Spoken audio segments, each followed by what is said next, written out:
একটা নতুন ভিডিও নিয়ে চলে এলাম দশদিক চ্যানেলের মাধ্যমে। 20 টাকা টিকিট কেটে আমরা চলে এসেছি ইডেন গার্ডেন সংলগ্ন ইডেন গার্ডেন পার্কে। অনেকেই তো ইডেন গার্ডেনের কথা শুনেছেন, কিন্তু এর পাশেই যে একটা পার্ক রয়েছে সেটা হয়তো আপনারা জানেন না। সেই পার্ককে আজকে আপনাদেরকে ঘোরাবো। ভেতরের অবস্থাটা ঠিক এরকম দেখতে পাচ্ছেন, পুরো গাছগাছালিতে ভরা নির্জন একটি স্থান, বেশ শান্তশিষ্ট জায়গা, খুব সুন্দর।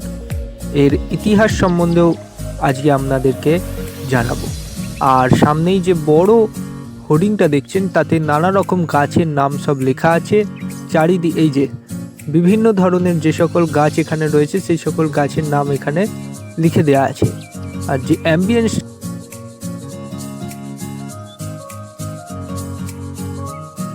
এই পার্কটি সকাল 12:30 থেকে বিকেল 6:45 অবধি খোলা থাকে। তো এই সময়ের মধ্যে আপনারা গেলে ভেতরটা ঘুরে সুন্দরভাবে দেখতে পারেন। আর ভেতরের যে পরিবেশ, গাছগাছালি, প্রাকৃতিক সৌন্দর্য তা আপনাদের তো আমি দেখাচ্ছি। আর ভেতরে রয়েছে একটা বড় বুদ্ধিস্ট প্যাগোডা, সেটাও একটু বাদে দেখাবো। আগে ঘুরে দেখে নিন গোটা বাগানটা। প্রচুর বড় এই এরিয়া জুড়ে রয়েছে জায়গাটা। আর উঁচু উঁচু তাল গাছের সারি ও অন্যান্য গাছে ভরা রয়েছে গোটা।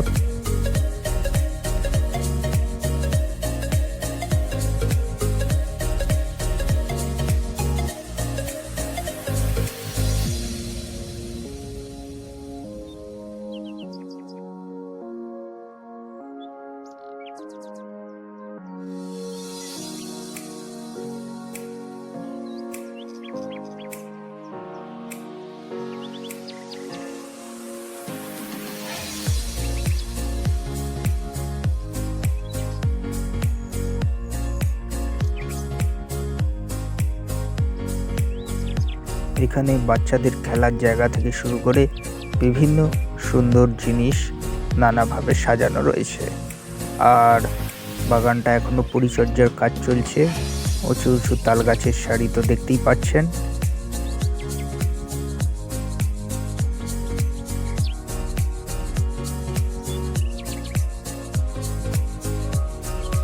সামনেই রয়েছে এই গার্ডেনের যে বিশেষ আকর্ষণ, সে প্যাগোডাটি।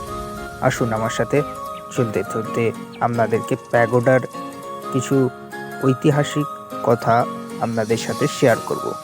আর এই হচ্ছে একটা পুকুর যেটা সংস্কারের কাজ করছে ওরা।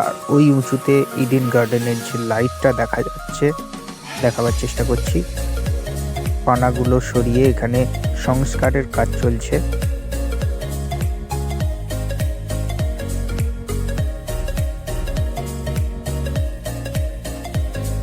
1854 সালে অ্যাংলো বার্মিজ যুদ্ধের পর বহু স্তরযুক্ত টাওয়ারটি বার্মা থেকে সরিয়ে নেওয়া হয়েছিল এবং তারপর 1856 সালে এখানে পুনর্নির্মাণ করে হয়েছিল।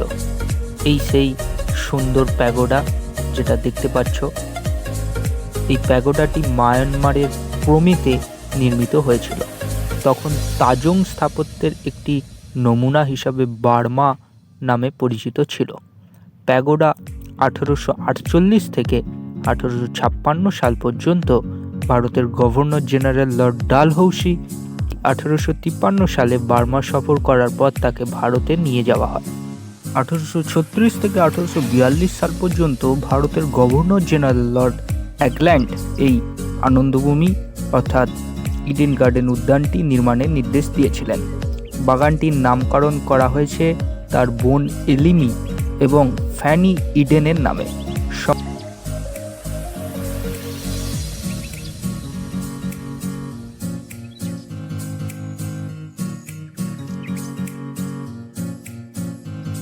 বোটিং করারও ব্যবস্থা রয়েছে, কিন্তু আমরা যখন গিয়েছিলাম তখন এটা বন্ধ ছিল।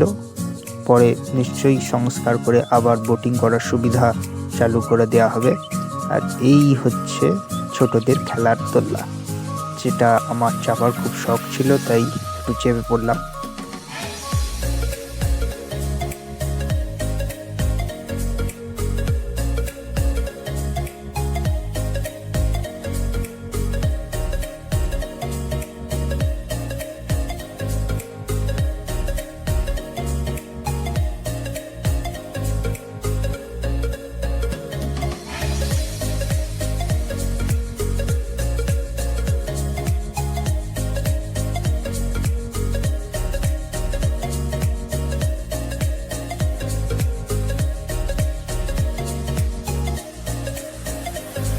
দিনের বেলায় শালিক পাখিগুলো খেলা করছে।